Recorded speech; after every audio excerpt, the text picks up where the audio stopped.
Ang sarap niya guys, promise. Very yummy. Sakto yung ano niya, ang hang.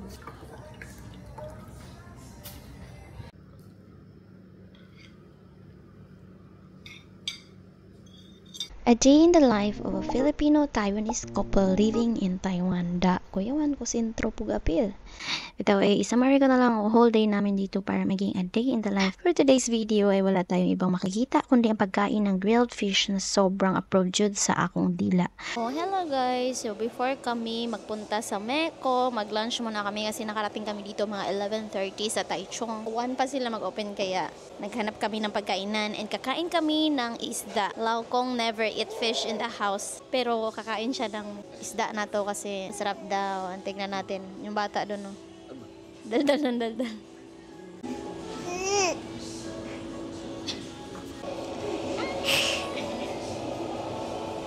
Lami, balik-balikon pero medyo pricey siya, we.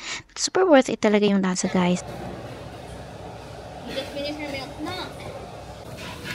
Meron siyang ano. May nuts, may carrots, cabbage. Masarap talaga. Kung i-share mo daw yung ano nila sa social media, makakuha ka ng isang drink. I know this. This is your favorite. Naga lemongrass. Lemongrass. Naga.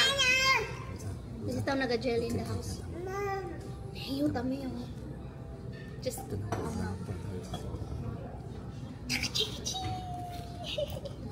Ito sa lima.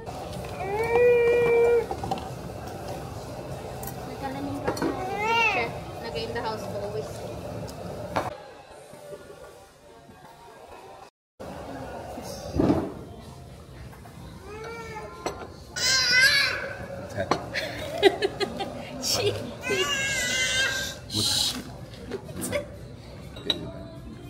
Ang number 1 pakay pala talaga namin sa pagpunta dito sa Taichung ulit ay ang pag-submit ng requirements sa report of birth ni Wayne. Share ko na lang sa inyo yung experience namin na sobrang okay naman dahil walang 30 minutes tapos na agad kami uwi agad. Ito po yung sinamit namin na requirements. And second balik is for passport na si baby and we're done. Order very spicy. That's it.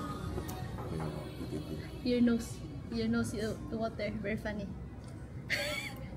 Your nose, the water. Very spicy.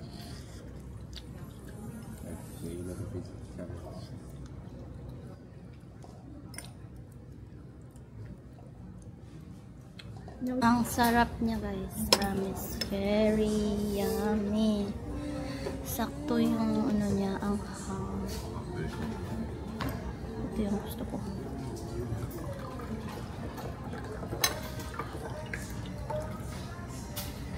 $2,000 pala yung bayad namin sa report of birth and prepare another $2,000 for passport soon. Sobrang approachable ng staff sa Meko kaya no worries guys. Ito nahirapan kami nung una, nalilito kasi mga first timer nga, ang nagka-problema pa, nagka-ulit pa yung process namin. Ay basta ewan, hindi naman talaga madali sa mga first timer, diba? Yung process natin dito sa mga papers sa Taiwan as long as magtulungan kayo ng partner mo, walang problema. Kayang-kaya yan. Sobrang sarap talaga ng kain ko dyan. Panoorin nyo na lang yung reaction ko sa video. At alam nyo guys, sobrang dami niya. Good for 4 to 5 people siya kapag hindi kayo ganun ka mahilig sa maanghang. Yung anghang pala nito, sabi ni Magnus, ay 5 level. Yung sa amin, pangalawang level pa daw yun. May makita kung gano'ng kalaki yung fish, but sobrang ganyan, mga ganyan siya kalaki. Sobrang sarap niya talaga. Yung oil niya, yung oil niya sobrang malasa. Kaya napakain talaga ko siya.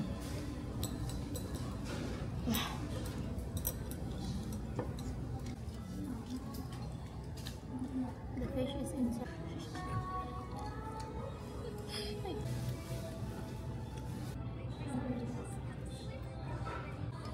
So if you're craving for something spicy pero hindi nakakaumay, ito the best.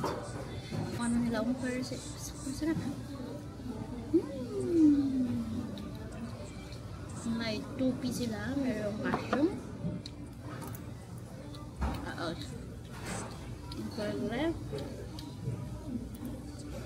Hindi siya basa guys. Ginamit nila na sili. May umiyak na sa harap ko. Hindi pa ako sinipon. Si Magnus sinipon na siya. May soft kuko.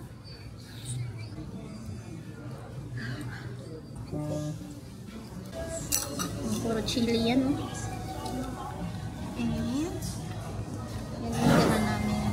Kain namin yung kalahati ng isla. Itong sunog, sobrang sarap. Inuwi namin yung kalahati niyan. Tingnan nyo kung gaano kakulit ang bata namin. So, nag-stop muna kami, guys. Hindi naman sirado yung ano. Tingnan nyo kung anong nangyari dito sa amin. Ayaw niya na doon. Sige, Jude. Sige, Jude. Tiki-ding-ding.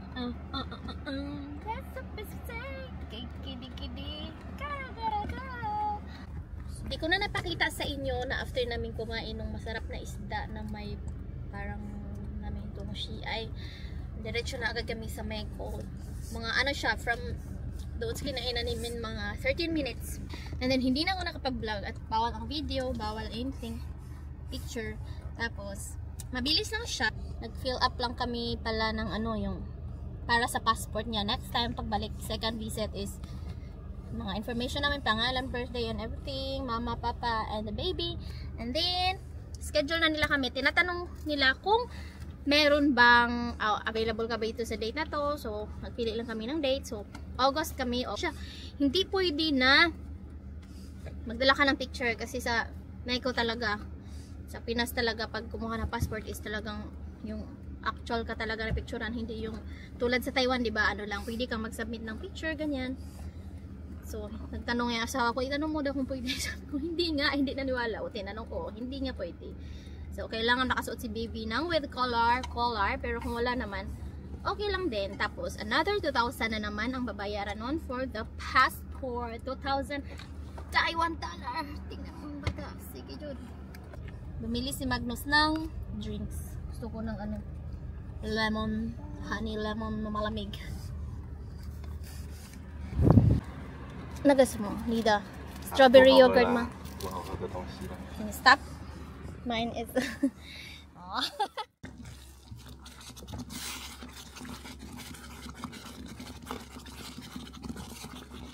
Pagkahumanan na, pagabot sa balay, pag ugma man yata, na ako naghihimo ning kuan, kani mga salad-salad din hiog kani tapioca.